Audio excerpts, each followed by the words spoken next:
Hello বন্ধুরা, good afternoon তোমাদের সবাইকে। আর লতিকা মণ্ডল চ্যানেলে আরও একটা নতুন ভিডিওতে তোমাদের সবাইকে স্বাগতম। তোমরা সবাই কেমন আছো? আশা করি ভালো আছো। আর আমরাও তো খুব ভালো আছি, তো দেখেই তোমরা বুঝতে পারছো সেটা। তো আজকের ভিডিওটা আমি বিকেল থেকেই শুরু করলাম। আর আজকে বিকেলবেলা আমরা সবাই মিলে বেরিয়ে পড়েছি একটু সোনামানে যাওয়ার জন্য। তো সেটা তোমাদের পরে বলছি। তো আমি কোলে নিয়ে নিয়েছি, দেখো আমার একটা ছোট্ট ভাইকে, যে তোমাদের দিকে তাকাচ্ছে এত ছোট্ট থেকেই। আর আমার ছেলেকেও সাথে নিয়ে যাচ্ছি। তো আমার ছেলে আর তার মামা এই যে দৌড়ে দৌড়ে কোথায় গিয়ে বসে আছে এই গরমের মধ্যে, আর আবার উঠে দৌড়াচ্ছে। ওকে ডাকাডাকি করার পরেও শুনছে না কথা আমার। তো বন্ধুরা, সবাই মিলে একসঙ্গে কোথাও যাওয়ার মজাটাই আলাদা। সবাই মিলে যাচ্ছিলাম হেঁটে হেঁটে, গল্প করতে করতে মনটাও ফ্রি হচ্ছিল। আর এই যে দেখো, একজনের চালের উপর হয়েছে বিশাল বড় মৌমাছির চাক। তো ক্যামেরা করে দিয়েছিল বিউটি পেছন দিক দিয়ে। আর এই যে দেখো, সোনামানের চলে আসলাম হাঁটতে হাঁটতে, সবাই মিলে গল্প করতে করতে কখন যে চলে আসলাম বুঝতেই পারিনি। তো আজকে হাট না, আজকে এমনি দিন ফাঁকা। তো তাও তোমাদেরকে দেখাচ্ছি একটু।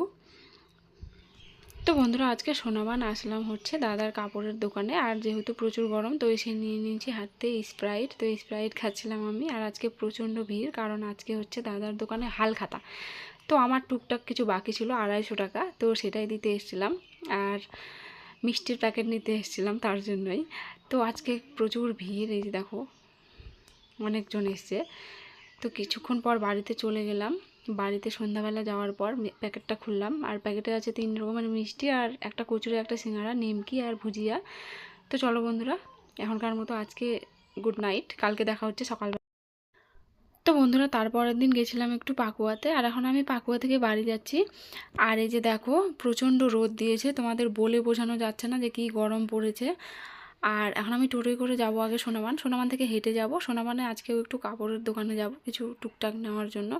তো রাস্তায় যেতে যেতে দেখো আমার ছাতা খারাপ হয়ে গেছে। তো মনটা খুব খারাপ হয়ে গেল, কারণ রোদ্রে এখন আমাকে হেঁটে হেঁটে যেতে হবে ছাতা ছাড়াই।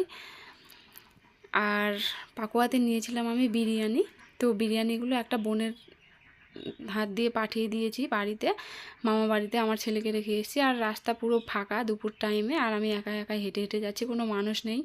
তো দেখো, বাড়িতে মামা বাড়িতে গিয়ে দেখছি আমার ছেলে তার মাসিরা বিরিয়ানি খাচ্ছে অন্ধকার ঘরে বসে বসে। আর এই যে দেখো, আমাকে লেগ পিস দেখাচ্ছে আমার ছেলে, আর আমাকে দেখিয়ে দেখিয়ে বিরিয়ানি খাচ্ছে। তো বিরিয়ানি খেতে খেতে ওরা ফের টিভি দেখছে। তো ভেতরে ঢুকে দেখছি যে দিদা খই চালছে, মানে খই ভেজে ধান ছড়াচ্ছে খইগুলো থেকে। তো এসে আমি ফ্যানের হাওয়ায় একটু বসে পড়লাম, কারণ প্রচণ্ড গরম। 20 মিনিট রৌদ্রের মধ্যে হেঁটে হেঁটে আসার পর যা অবস্থা হয়, তো তার জন্য আমি ফ্যান চালিয়ে একটু বসে পড়লাম এখানে। আর আজকে যাব হচ্ছে আরেকটা দিদার বাড়ি, তো দিদার পাশের আরেকটা দিদার বাড়ি। তো তার জন্য আমি মিষ্টির প্যাকেট আর ভাইয়ের জন্য একটা জামা নিয়ে নিয়েছিলাম, যেটা বললাম যে সোনামানের কাপড়ের দোকানে একটু দরকার ছিল, তো সেটাই নিতে গিয়েছিলাম। আর এখন আমি এসে গেলাম আরেকটা দিদাদের বাড়ি, মামাদের বাড়ি। তো এসে দেখছি যে খাওয়া দাওয়া হচ্ছে। আর এই যে সবাই এসছে, আর আমার নিমন্ত্রণ ছিল আগের দিন, তো আমি আসিনি। তো মামিকে দিয়ে দিলাম মিষ্টির প্যাকেটটা আর জামাটা। আর এসে এখানেও আমি একটু বসে পড়লাম। তো মাসিরা সবাই বলছে খেয়ে খেয়ে দিয়ে যাস, কারণ আমি বাড়িতে চলে যেতে চাইছিলাম।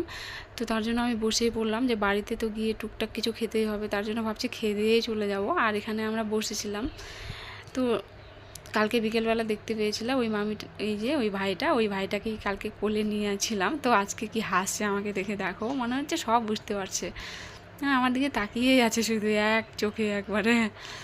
তো কিছুক্ষণ পর এই যে আমরাও খেতে বসে পড়লাম।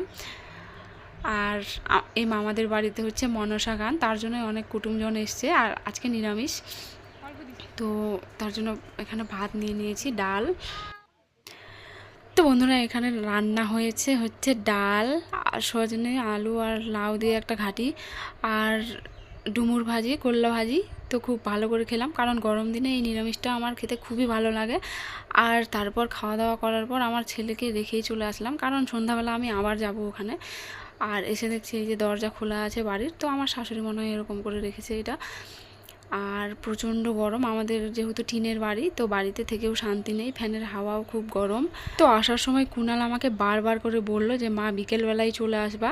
তো আমি বললাম হ্যাঁ চলে আসবো। তো এখন যেহেতু 3টা বেজে গেছে, তো আমি সন্ধ্যার আগে যেতে পারবো না, একটু রেস্ট করি তারপর যাব সন্ধ্যাবেলা। আর বিকেল থেকেই ফোন করা শুরু করে দেবে আমার ছেলেটা আমাকে, কখন আসবে কখন আসবে। তো সন্ধ্যাবেলা গিয়ে এই যে দেখো গান শোনার কত মানুষ। আর সত্যি কথা বলতে আমি গান শুনিনি, তার জন্যই তোমাদের এতটুকু ভিডিও দেখালাম। আর আমার মাসিরা আমাকে সবাই ডাকছে, তো আমি শুয়ে পড়েছিলাম, কারণ আমি পাকুয়া থেকে এসে প্রচণ্ড টায়ার্ড গরমের মধ্যে। তো চলো বন্ধুরা, আজকের ভিডিওটা আমি এখানেই শেষ করলাম।